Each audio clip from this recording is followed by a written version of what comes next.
శ్రీ మహాగణాధిపతయే నమః. అపార కరుణా సింధుం జ్ఞానదం శాంతరూపిణం శ్రీ చంద్రశేఖర గురుం ప్రణమామి ముదాన్వహం. దేవుని స్వరము ప్రథమ భాగము. ప్రవచించిన వారు శ్రీ కాంచి కామకోటి పరమాచార్య శ్రీ శ్రీ శ్రీ చంద్రశేఖరేంద్ర సరస్వతి మహాస్వాముల వారు. విషయము అహింసా సైనికులు కావాలి. ఆధునిక విజ్ఞానం పురోగమించడంతో మనకు అన్ని సుఖ సాధనాలు దొరికాయి, ఆనందంగా ఉన్నాము. ఇంకా మనకు మతం అనుష్ఠానము ఎందుకు కావాలి ప్రశ్న అని కొందరు అడుగుతారు. ఆధునిక విజ్ఞానం సహాయంతో పలు సుఖ సాధనలను ఏర్పాటు చేసుకోవచ్చు, నిజమే.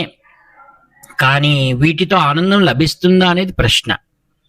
ఆనందం అంటే మానసిక తృప్తి, సంతుష్టికి సంబంధించినది.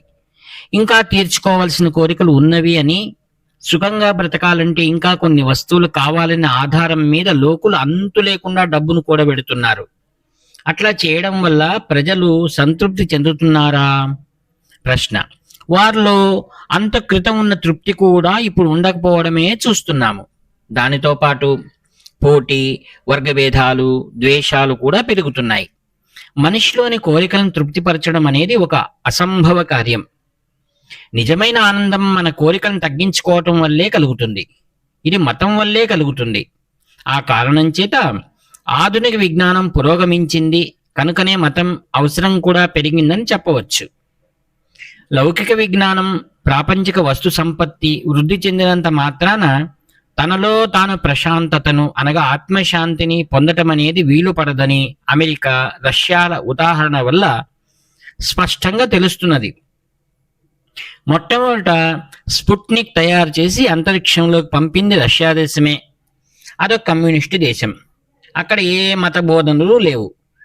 ఆ దేశానికి టెక్నాలజీ పురోగమనం మాత్రమే ఏ మానసిక శాంతిని ఇవ్వజాలటం లేదు. అందుకే వారు మన మహాభారతాన్ని రష్యన్ భాషలోకి అనువదించుకొని పాఠశాలల్లో బోధనాంశంగా ఏర్పాటు చేసుకున్నారు. అమెరికా వారికి కూడా శాంతి లేక వేదాంతం, యోగా, సంకీర్తన దిశగా మళ్ళుతున్నారు. ఇతర దేశాలు ఆధునిక విజ్ఞానంలో పురోగమించిన మన భారతదేశానికి మళ్ళుతూ ప్రయోజనాన్ని పొందుతుండగా మనం మన ప్రాచీన ధర్మాన్ని మర్చిపోయి ఇంద్రియ సుఖాలకు మరగటం చాలా దమనీయంగా ఉన్నది. మన దేశంలో ప్రాపంచిక వస్తువుల వ్యామోహం, నాస్తికత, భగవంతుడిని విమర్శించడం అనే తలెత్తున్నప్పటికీ ఈ దృఢమైన సనాతన ధర్మం ఎన్నటికి అంతరించిపోదని మనం ఆశించగలం. దీన్ని బలపరచడం మన కర్తవ్యం. మనం రక్షించాలి అని అంటే ఏం చేయాలి? మతాన్ని నమ్మిన వారితో, నాస్తికులతో పోరాడటమా? కాదు.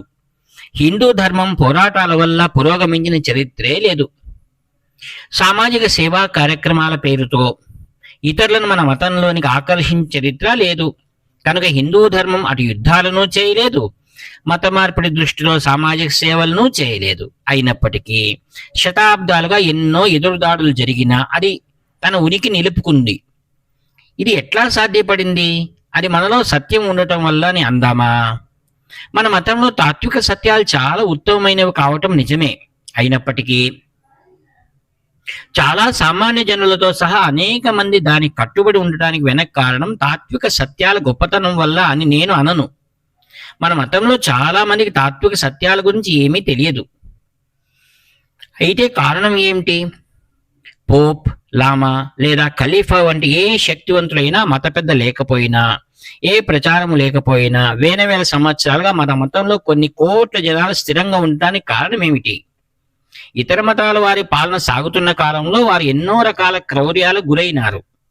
అనునయించేవి, భయపెట్టేవి అయిన ప్రచారాలను ఎదుర్కొన్నారు.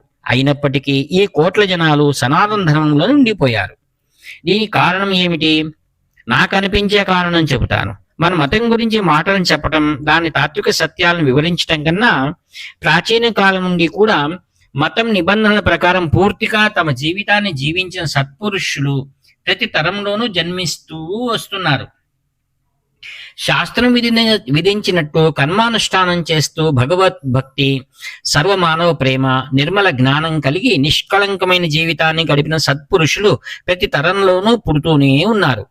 వారికి తత్వ ప్రచారం చేయాల్సిన అవసరం పెద్దగా లేదు. కానీ సామాన్య జనులు వారిని చూసినంత మాత్రానే వారి పట్ల ఒక ఆదర భావన పెంచుకుంటున్నారు. దానివల్ల వారు ఆ మహాత్ములు పాటిస్తున్న మతం పట్ల ఆకర్షణ పెంచుకునేవారు. వారు ఆ మతాన్ని వదలకుండా అనుసరించేవారు.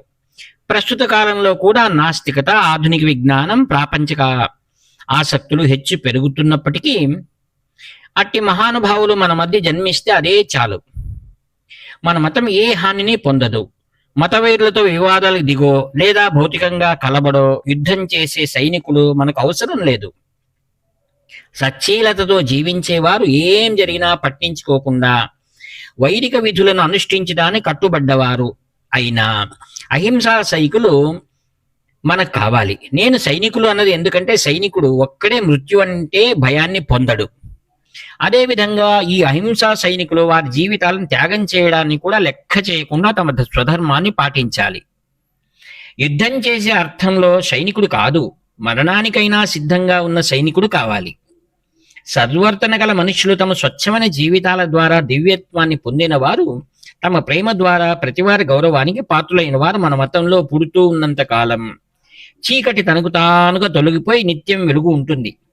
స్వార్థపూరిత కోరికలు లేకుండా శాస్త్రవిహితమైన మతాచారాలను పాటిస్తూ ఉంటే క్రమశిక్షణ అనగా నియంత్రణ, చిత్తశుద్ధి మొదలైనవి వాటికవే చేకూరి ప్రతివాడు ఒక ఉన్నత స్థితిని చేరుతాడు.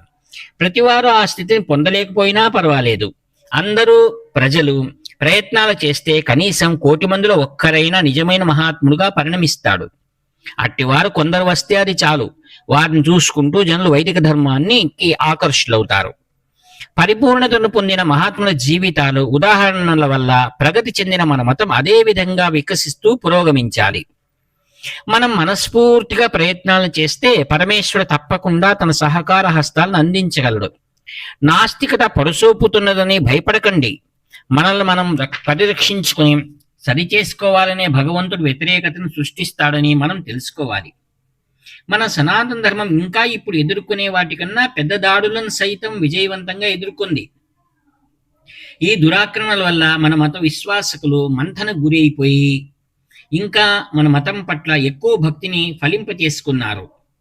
పురాణ కాలంలో రాక్షసులు మతంపై ఎట్లా దాడి చేశారో ఆ కథలను పక్కకు పెడదాం. చరిత్ర కాలంలో కూడా వైదిక మతానికి వ్యతిరేకమైన మతాలు శక్తిని పుంజుకున్నాయి. అట్టి సమయంలో ఎక్కడి నుండో శంకర భగవత్పాదలు తిరజ్ఞాన సంబంధర్ల రాక తటస్థించింది. ఔరంగజేబు రంగం మీదకు వచ్చి హిందూ ధర్మాన్ని అణిచివేయబోతే శివాజీ, అహల్యాబాయి వెంటనే వచ్చారు. అందువల్ల మతం భవిష్యత్తు గురించి భయపడనవసరం లేదు. విష్ణు సహస్రంలో 2 పేర్లు వస్తాయి. భయకృత్, భయనాశన అంటే భయాన్ని కలిగించేవాడు, భయాన్ని నాశనం చేసేవాడు అని 2 పేర్లు. మనల్ని సరిచేయటానికి ఆయన భయకృత్ అయి భయపెడతాడు, మనల్ని మనం సరిచేసుకుంటే భయనాశన అవుతాడు. ప్రయత్నంలో పడదాము. మతం గురించి బెంగ పడకుండా, భయం లేకుండా, మతపై వైరులపై కోపం తెచ్చుకోకుండా, పోట్లాటలు వాదాలలో పడకుండా మనలో ప్రతివారు మన మతం విధించిన నియమాలను పాటించడానికి నిర్ణయించుకుందాము. ఇతరులకు ఈ మతంలో ఈ ధర్మాలు, క్రమ పద్ధతులు విధించబడ్డాయని చెప్పి వాదాలలో చిక్కి సంతృప్తి పడే బదులు మనం మహాత్ముల రాకకై ప్రయత్నించి అప్పుడు చాటి చెప్పాలి. చూడండి, ఇక్కడ మీరు మా మతం విధించిన ఆచారాలను, ధర్మాలను విధిగా పూర్తిగా పాటించే సత్పురుషులు అని. ఈ వైదిక మతానికి మనలో ప్రతివారు అహింసా సైనికులం అవుతాము. ఒక సైనికుడు ఎప్పటికీ మన భూమిలో నుండి అంగుళం కూడా శత్రువులకు దక్కనిస్తాడా? ప్రశ్న. అదేవిధంగా మన ధర్మాన్ని రక్షిస్తూ ఒక్క రవ్వ కూడా వీడకుండా మన శాస్త్రం చెప్పిన ఆచారాలను రక్షించడానికి ప్రయత్నాలు చేద్దాం. స్వచ్ఛమైన మనస్సుతో ప్రయత్నిస్తే భగవంతుడు మనలను, మన సనాతన ధర్మాన్ని పతనం కాకుండా దీవిస్తాడు. హరి ఓం తత్సత్. బ్రహ్మార్పణమస్తు. వ్యాఖ్యాత మీ ప్రియతమ నేస్తవ నివర్తి నాగభూషణ శర్మ. హర హర శంకర జై జయ శంకర. హర హర శంకర జై జయ శంకర. హర హర శంకర జై జయ శంకర.